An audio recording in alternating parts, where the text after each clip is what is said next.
Amados, a paz, que o Senhor abençoe sua vida, que o Senhor nos abençoe mais uma vez nesse domingo, nesse dia que nós separamos para louvar ao Senhor, ainda sempre com essas restrições, sempre com esse cuidado, com essa preocupação que todos nós estamos tendo nesse momento de cuidar aquele que nós amamos, e também isso envolve nossos irmãos da igreja. Pessoal, gostaria muito de pedir para vocês estarem orando, intercedendo pela liderança da nossa igreja, para todas as decisões que precisam ser tomadas. Nós temos, como você muito bem sabe, a nossa assembleia, o dia de hoje. Espero que vocês estejam orando, intercedendo, e quem tem o dever participando. Mas vamos passar logo já para o nosso tema de hoje. Nós estamos continuando com a exposição da carta do apóstolo Pedro, aos cristãos que estavam na dispersão ou na diáspora, né? Pessoas tinham fugido por conta da grande perseguição em todo o Império Romano, e uma grande luta começa a se levantar entre os próprios cristãos.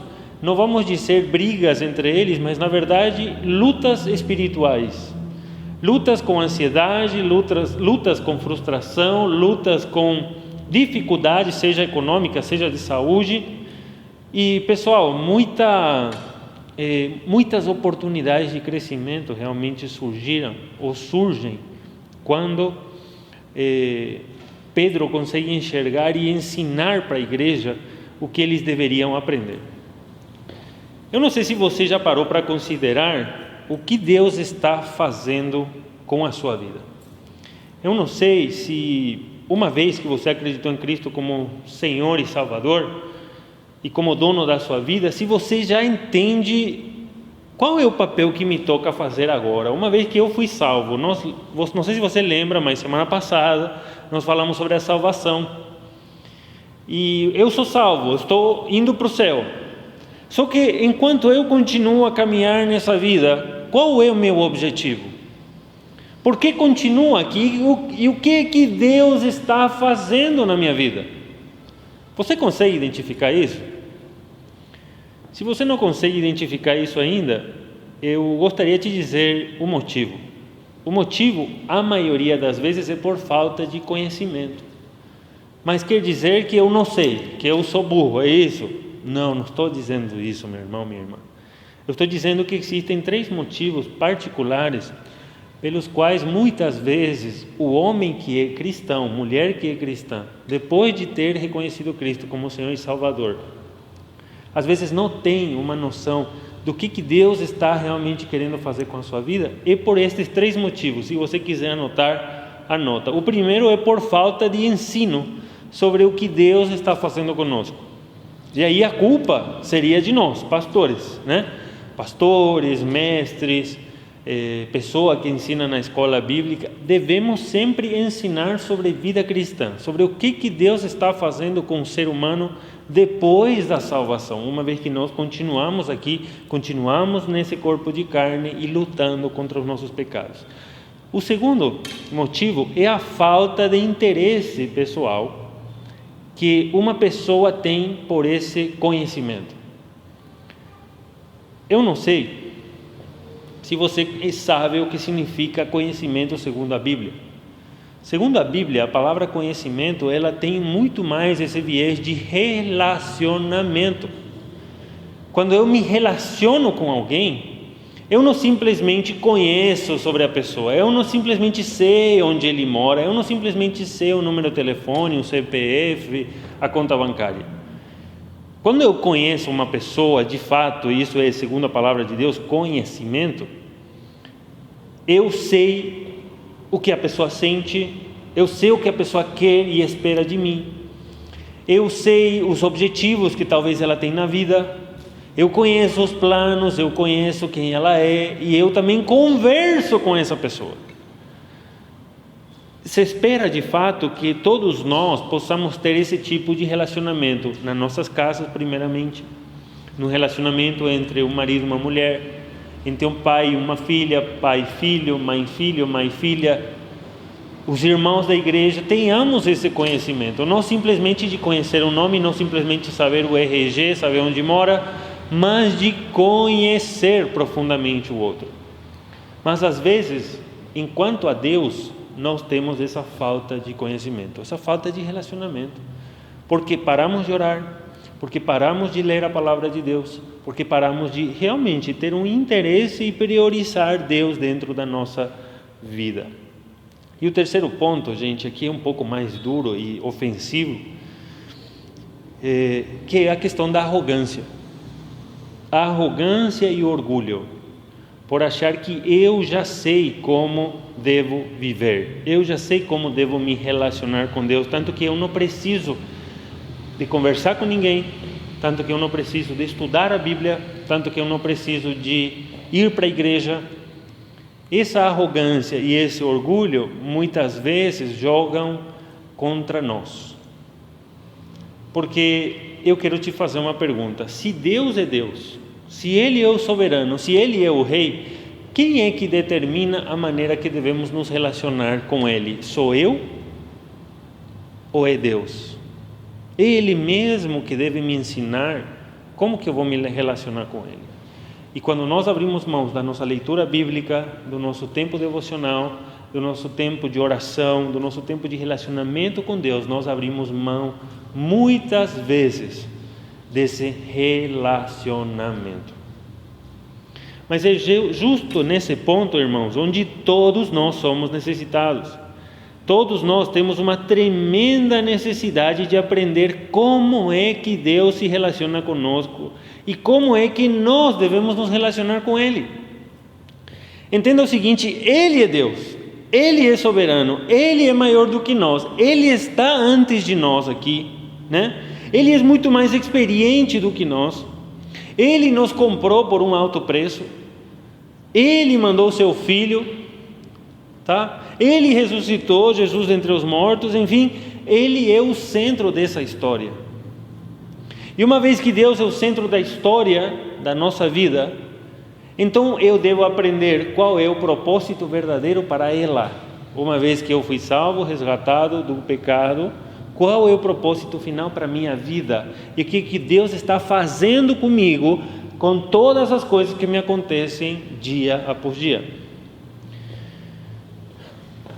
Nós devemos, irmãos, procurar os conselhos de Deus. Em Cristo nos foi dado a oportunidade da reconciliação.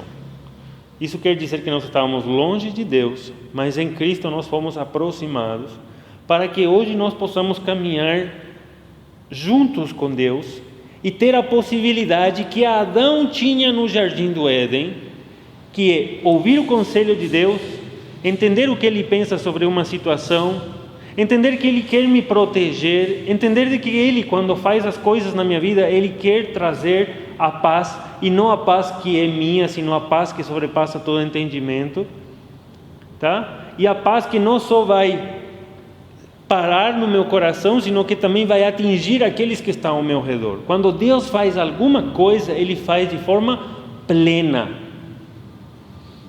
Eu gostaria, irmãos, de estar lendo com vocês, para começar nossa exposição, 1 Pedro capítulo 1, no verso 5, que é muito importante para nós entendermos o que de fato Pedro estava querendo dizer para os leitores daquela época. E eu queria, antes de começarmos a ler, eu queria orar. Queria que você abaixe a sua cabeça, feche seus olhos, e nós vamos orar ao Senhor pedindo sabedoria nesse momento, antes justamente de entrarmos na leitura e exposição da sua palavra. Amado Deus e Pai, nós te louvamos e te agradecemos por essa oportunidade que em Cristo Jesus nós temos de, ainda longe, ainda com distanciamento, nos reunirmos, estarmos na frente, Senhor, quem sabe da TV, quem sabe do celular, quem sabe ouvindo, Pai, a Tua palavra, para que o Teu Espírito Santo possa nos ensinar, possa nos instruir, nos encorajar, nos exortar e nos animar para esse ministério que o Senhor tem colocado perante as nossas vidas. Eu peço, Pai, que nesse momento que nós vamos compartilhar a Tua palavra, tudo que venha a sair da minha boca, Pai, possa concordar com a Tua palavra de fato e não simplesmente seja uma coisa que sai do meu coração. Perdoa, Senhor, os nossos pecados, para que nada tenha, Senhor, entre nós e o Senhor, para que a Tua palavra possa chegar de fato à nossa mente, ao nosso coração, assim como o Senhor quer. Essa é a minha oração nesse momento e nós oramos assim no nome santo de Jesus. Amém e amém. Verso 5 de capítulo 1 de 1 Pedro diz assim: que mediante a fé, vocês, os leitores, são protegidos pelo poder de Deus até chegar à salvação prestes a ser revelada no último tempo. Veja, irmão e irmã, que há uma coisa que guarda a minha vida em Deus. E sabe o que é? É a fé. Esse texto diz o seguinte: mediante a fé, vocês são protegidos pelo poder de Deus, até chegar à salvação prestes a ser revelada no último tempo. É muito importante que nós entendamos essa palavra salvação aqui, porque parece que a nossa salvação está para chegar, mas ela já não chegou. Eu já não sou salvo, eu já não fui resgatado, eu já não pertenço a Deus e a Cristo. Sim, meu irmão, minha irmã, mas justamente essa palavra salvação aqui, quando nós entendemos de maneira errada, a gente perde muitas vezes o significado pleno da passagem. Essa palavra salvação aqui, ela está realmente se referindo àquele processo de cura que nós estamos passando, ou que nós estamos, pelo qual nós estamos caminhando até chegar a volta de Cristo, ou até nós irmos até Ele. Essa palavra salvação pode ser traduzida também por cura. Então poderia muito bem colocar aqui: mediante a fé, vocês são protegidos pelo poder de Deus, até chegar à salvação ou à cura, prestes a ser revelada no último tempo. E ele vai começar, irmãos, a explicar o que isso quer dizer. E aqui que eu quero explicar para você como é que Deus usa a nossa vida, ainda nesse processo de mudança que nós estamos caminhando até o final. Para que você entenda que as suas provações, suas lutas, suas dificuldades, pessoas, animais que você tem, a situação que nós estamos passando, tudo tem um propósito maior. Veja comigo. Mediante a fé vocês são protegidos pelo poder de Deus. O que te protege, meu irmão, minha irmã? O poder de Deus. Se você já creu em Cristo, se você já teve fé nele, se você já o confessou como seu Senhor, seu Salvador, você está guardado no poder de Deus. E tem um texto lá em Romanos que fala que quem poderá me tirar da mão de Deus, né? Quem nos poderá separar do amor de Deus, do amor de Cristo, né? Ninguém. E aqui uma ideia para que nós possamos levar até toda a nossa explicação até o verso 9, eu quero colocar uma ideia aqui, diz: o crente desfruta de uma proteção inviolável. Entenda, a sua salvação está guardada em Deus, mas você está num processo de cura da sua alma, da sua vida. Deus está querendo transformar aquilo que você era, e Ele está querendo colocar em você a imagem de Cristo, certo? Pois é, vamos continuar. Quantas vezes você já não viu que parece que você é muito arrogante por pensar que o céu está garantido para você? Você já não ouviu essa frase? Eu já ouvi muito. Mas é justamente aí que a fé, que eu sei que tenho em Deus, me ensina que eu não mereço a salvação, mas eu não tenho fé no que eu sou capaz de fazer. Eu justamente não sou arrogante porque eu não confio em mim.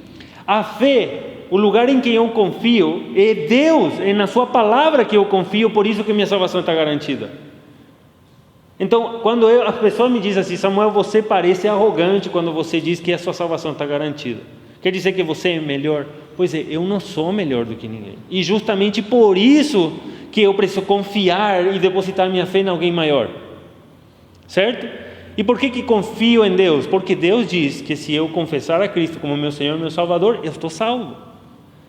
Então minha fé está garantida em quem? Em Deus, na sua promessa, no que Ele diz, e não em mim.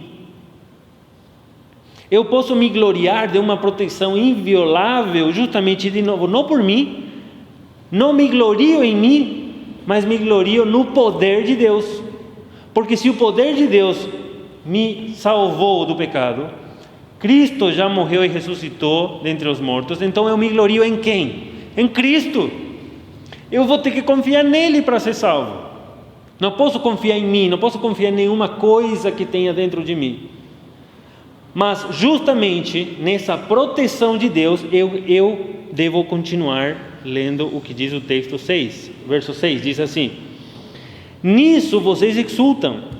Em que nós exultamos? No poder de Deus que nos guarda. Ainda que agora, por um pouco de tempo, vocês devam ser entristecidos por todo tipo de provação. Olha o que esse texto está dizendo. Se existe uma coisa que eu posso me gloriar e me alegrar, é a proteção de Deus que eu tenho sobre a minha vida pela fé em Cristo. Ok? Mas a palavra de Deus me diz que eu posso me gloriar e me alegrar, ainda que agora, por um pouco de tempo, devam ser entristecidos por todo tipo de provação. Essa palavra, por todo tipo de provação, eu já tinha falado com vocês.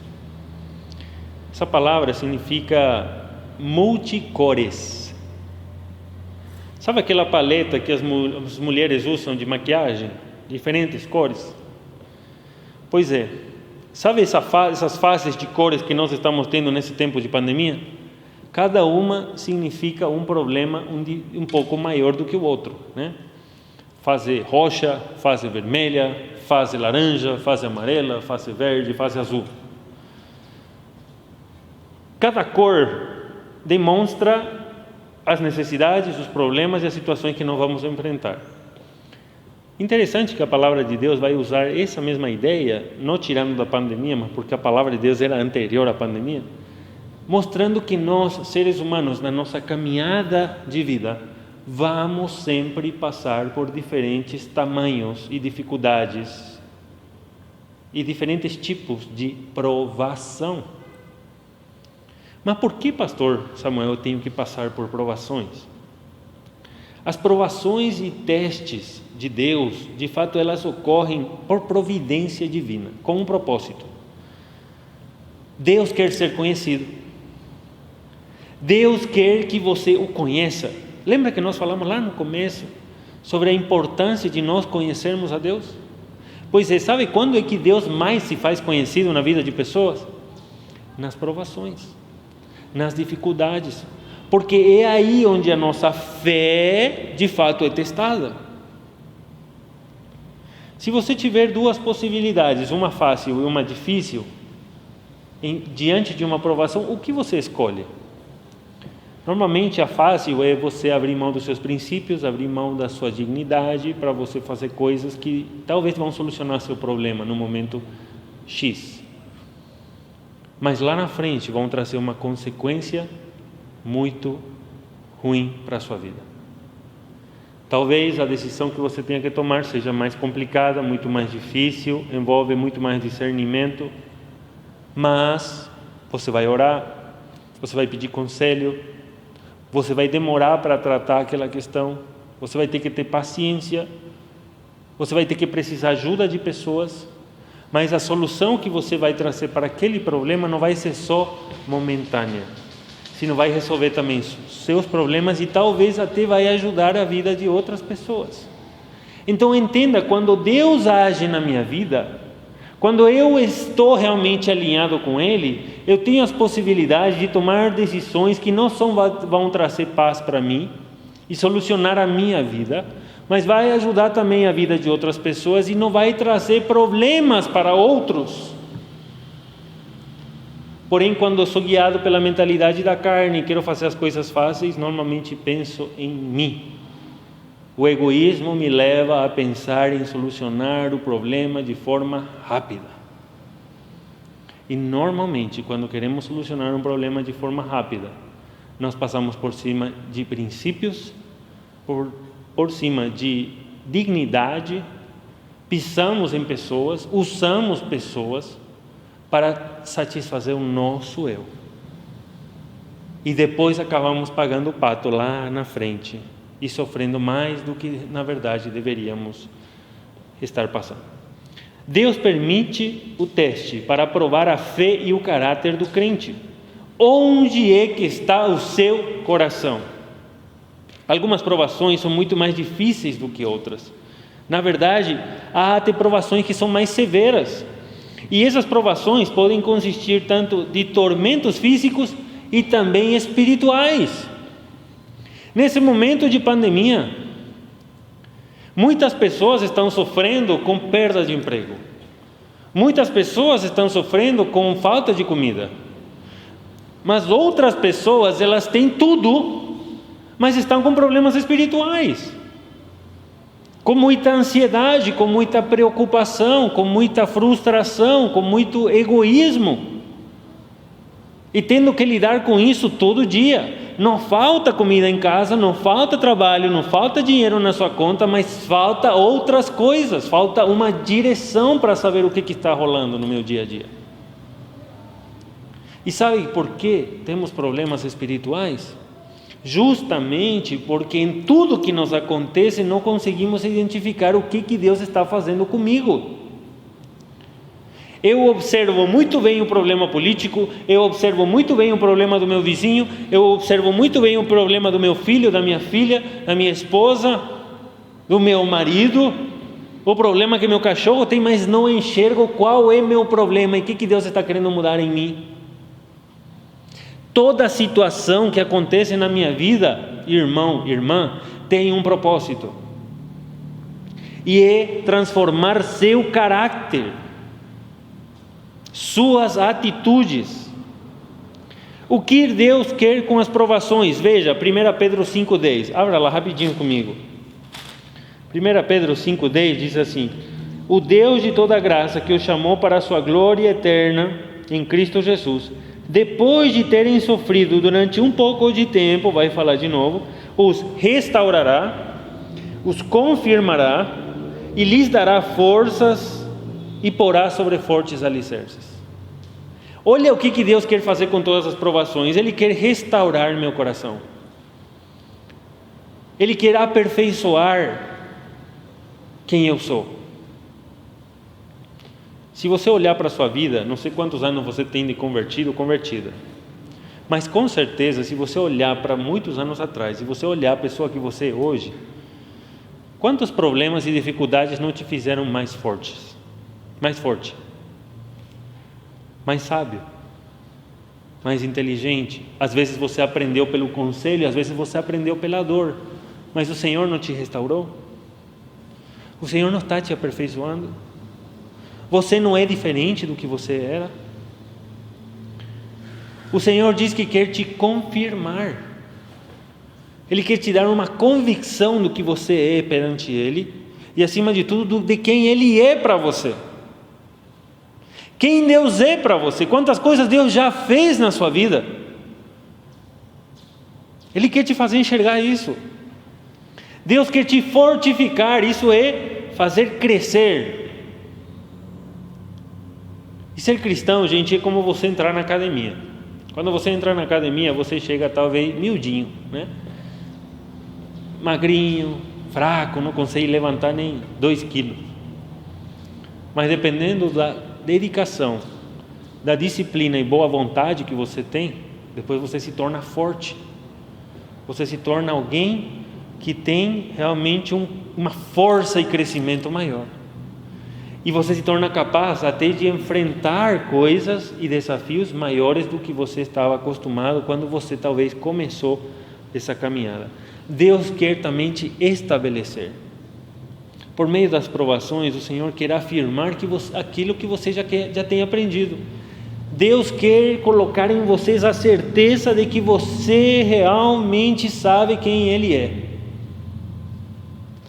Deus quer realmente estabelecer na sua mente, no seu coração, quem é Deus e quem é você.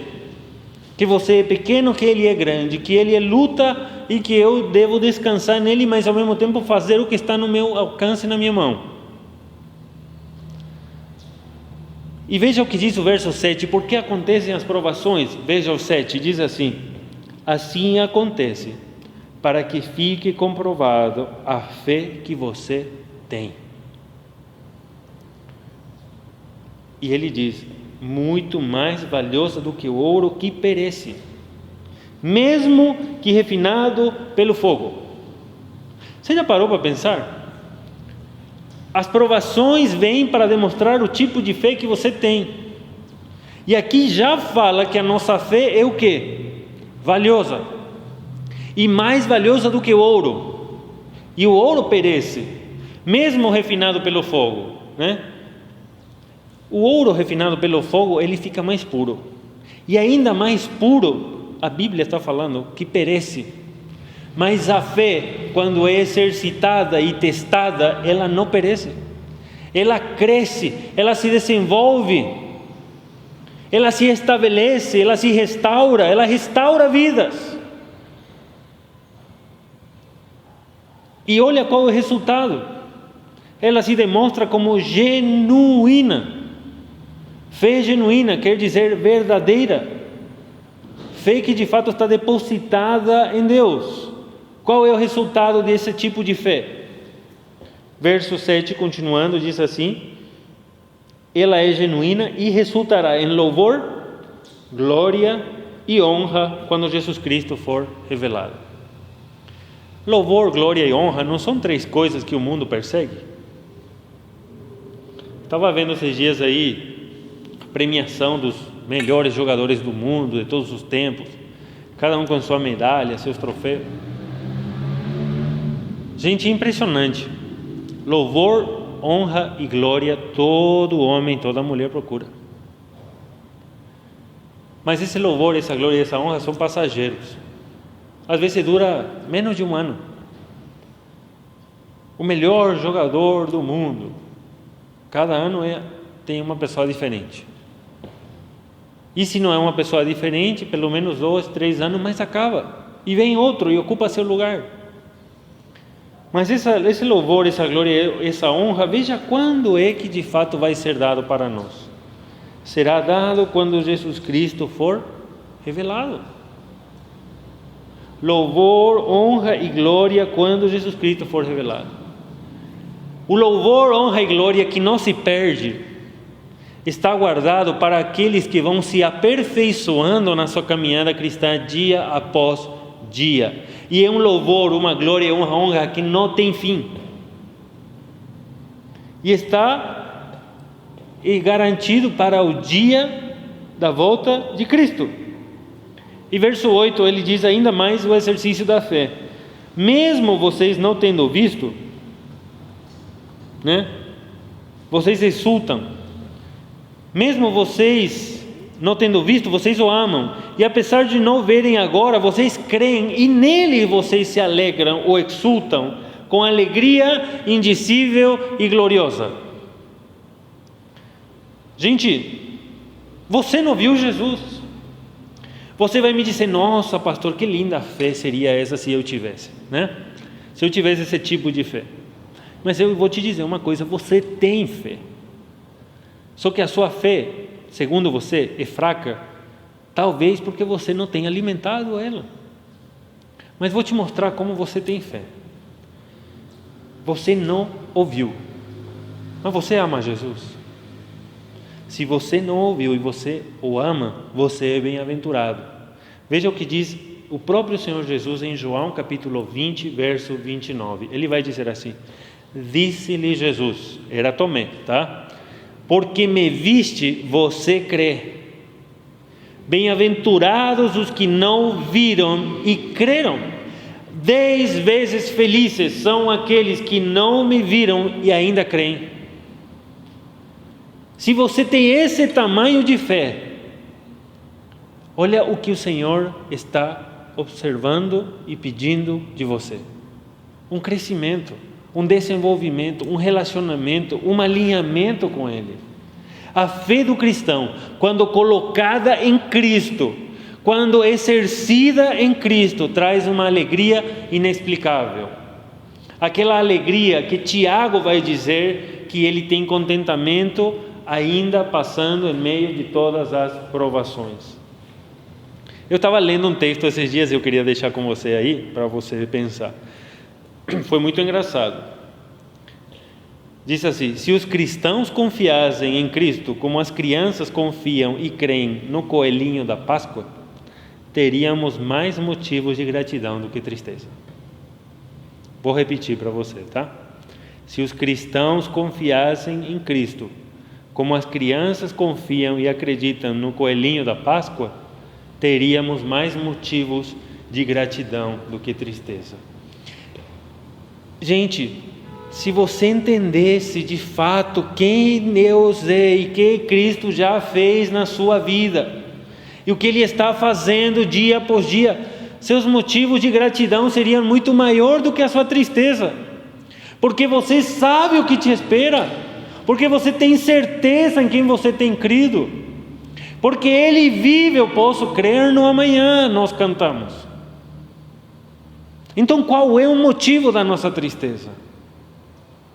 Aí você vai me dizer: sim, mas eu tenho os outros objetivos. Tá, mas esses objetivos devem estar sempre debaixo do propósito maior de Deus. Veja por quê. Porque nós, diz o verso 9, estamos alcançando o alvo da nossa fé, a salvação das nossas almas. Voltamos à palavra salvação das nossas almas.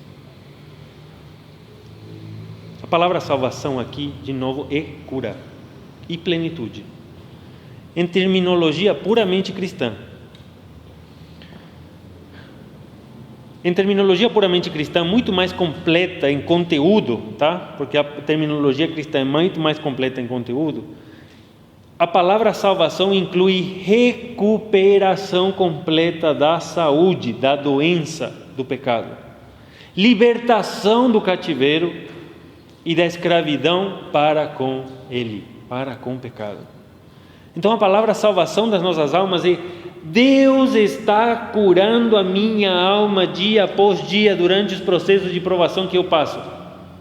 Esse é o resumo. E as provações acontecem para testar a minha fé, para saber se em momentos de dificuldade eu vou confiar mais em Deus ou vou confiar mais em mim, se eu vou confiar mais em Deus ou vou confiar mais em pessoas, se eu vou fazer o que Deus me pede ou o que minha vovó falou. A palavra alma aqui, na medida que é constituída por Deus, a nossa alma, ela, com uma ajuda oferecida por Deus, tá? Que é não é o poder de Deus em nós, ela pode alcançar o seu mais alto fim, que é glorificar a Deus. O mais alto fim da alma humana é glorificar a Deus, ser o que Deus queria que nós sejamos desde sempre. E a alma é considerada como nosso ser moral, tudo que nós somos. E Deus quer restaurá-la. E se para isso Ele teve que usar uma pandemia para transformar áreas da minha vida, Ele vai usar, porque o propósito dEle é muito maior do que o meu. Se Deus quer usar uma situação difícil, uma pessoa complicada na minha vida, que me testa todo dia, Deus vai usar, porque Deus quer realmente transformar a sua alma. Agora eu te pergunto, terminando e fazendo a nossa aplicação, depois de termos visto a dinâmica de como Deus vem trabalhando na nossa vida, você consegue identificar o que Deus está trabalhando em você? Que aspectos do seu caráter, da sua vida, o Senhor vem provando? Parece que sempre, né? Nossa, parece que se repete esse negócio na minha vida. Se repete, né? E alguma coisa Deus quer tratar no seu caráter, na sua fé e no seu relacionamento com Ele. Quando? Quando o seu vizinho coloca uma música alta e não te deixa dormir. Deus quer trabalhar alguma coisa na sua vida. Quando o famoso motoqueiro passa fazendo barulho. Deus quer trabalhar coisas em você. Quando alguém não te deixa dormir e deixa a luz acesa. Quando você perdeu algo que era muito valioso, ou que estava precisando muito numa hora específica, Deus está querendo trabalhar o seu caráter. Quando alguém ofende o que você pensa e torce contra seu time, contra seu partido ou sua ideologia política, Deus quer trabalhar alguma coisa com você. Quando alguém discorda da sua opinião veementemente, Deus quer trabalhar aspectos do seu caráter. Quando os seus negócios parecem perder valor, ou mesmo tirar o seu tempo porque não dão resultado, Deus quer trabalhar uma coisa em você. Quando os meus colegas de trabalho, ou mesmo os meus familiares zombam de mim, Deus quer trabalhar áreas no meu caráter. Deus quer restaurar a minha alma. Quando estou passando fome ou necessidade, Deus quer realmente que eu tenha confiança nele e que eu peça ajuda. Quando alguém quiser assistir na TV algo que você não gosta, Deus quer trabalhar sua vida. Quais são as suas reações quando alguém não te responde como você gostaria? Como são as suas reações quando você se sente sozinho? Porque normalmente não estamos sozinhos, tá? Quando parece que só você se esforça, quando tudo está parado e parece que o caos está ao seu redor, qual é a sua atitude? Qual tem sido a sua atitude durante esse tempo na sua vida? Irmão e irmã, Deus quer que nós tenhamos um olhar mais crítico, mas não para com as pessoas, mas autocrítico. Às vezes sabemos reclamar muito bem porque alguém parece que não lembra de nós, mas de fato, se essa pessoa parece não falar com a gente não fala com ela, né? Cara, estou com saudades, né? Mas poucas são as pessoas que falam realmente, olha, senti sua falta, precisava de uma ligação. Muitas vezes somos egoístas quando queremos que as pessoas pensem o que nós pensamos, falem o que nós falamos.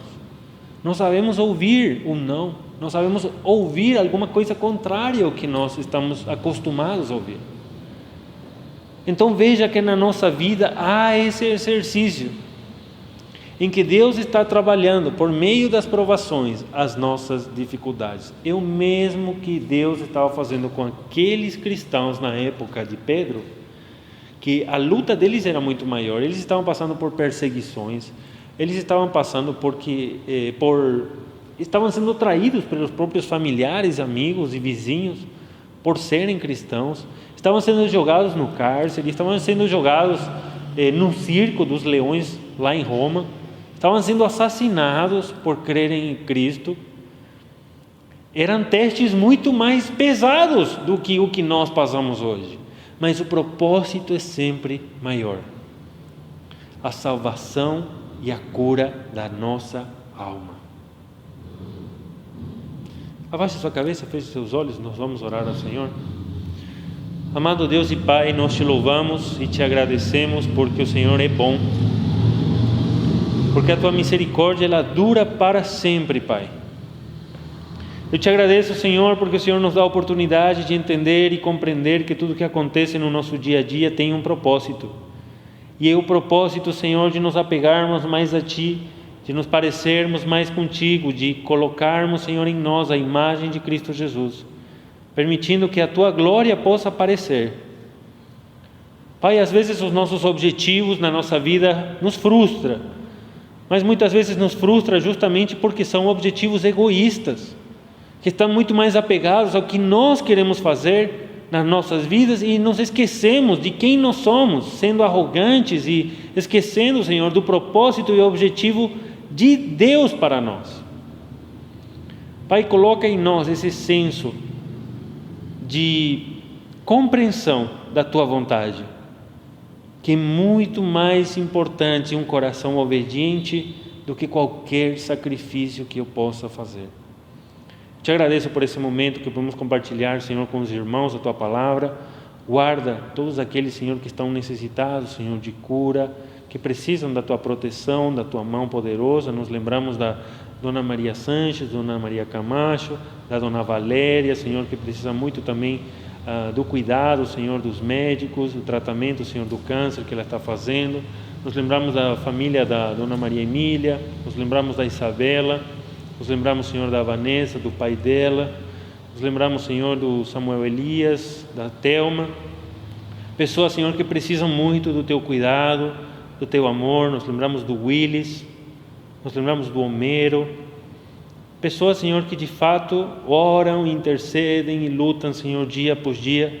Nos lembramos desses irmãos, Pai, para que o Senhor coloque a Tua mão, Senhor, sobre eles. Me lembro, Senhor, da minha sogra, a Márcia. Toca no coração dela, abençoa a vida dela, abençoa a vida da família também, Senhor. Traz a paz que sobrepassa todo entendimento para todos nós. E para cada irmão, Senhor, cada irmã que precisa realmente também de um consolo, Pai, que a Tua palavra possa ser esse consolo, que nós possamos Te buscar dia após dia, Senhor, com vontade, para a compreensão, Senhor, do que Deus está fazendo no nosso dia a dia. E em tudo isso, Pai, a graça do Senhor Jesus, o amor de Deus, o nosso Pai, a consolação, a comunhão e o poder do Espírito Santo nos guarde hoje e para todo sempre. Amém e amém. Que Deus abençoe sua vida, que Deus abençoe sua família. Boa semana.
Nos trouxe a redenção, a esperança retornou, graça e paz nos revelou.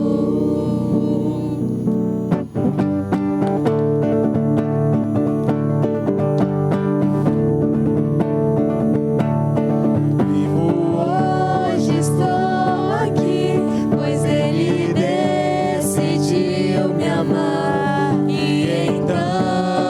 Posso livre andar. O Seu sangue sobre mim me comprou, me restaurou. Sem culpa então me tornou. O passado já não mais tem poder, pois novo sou, nele vou viver, posso amar. Toda a morte e o sofrer não me assustarão jamais, pois foi Ele quem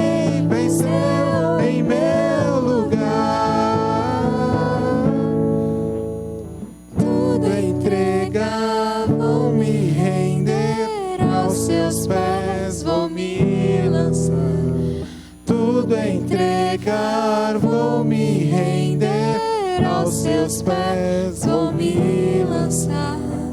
Tudo entregar, vou me render aos seus pés, vou me lançar. Tudo entregar, vou me render aos seus pés, vou me lançar. O passado já não mais tem poder, pois novo sou, nele vou viver, posso amar. Toda morte e o sofrer não me assustarão jamais, pois foi Ele quem viveu em meu lugar. Jesus Cristo, Rei dos Reis, nos trouxe a redenção, a esperança já retornou, graça e paz nos revelou. Jesus Cristo, Rei dos Reis, nos trouxe a redenção, a esperança retornou, graça e paz